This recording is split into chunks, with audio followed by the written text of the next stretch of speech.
If you want to enable and set up mobile hotspot on OPPO Reno 15, first of all we can go to Settings.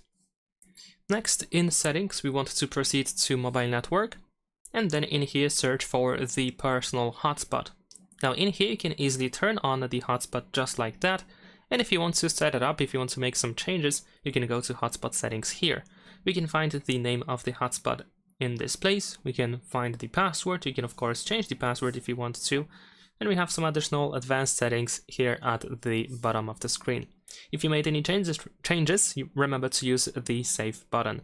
When Hotspot is enabled, you can also generate a QR code which can be used to scan the Wi-Fi QR code on another device that wants to connect to your hotspot. You can also go to Control Center and Quick Settings and search for the Personal Hotspot button, so then you can easily turn on or turn off the hotspot from the Control Center. Leave a like and subscribe.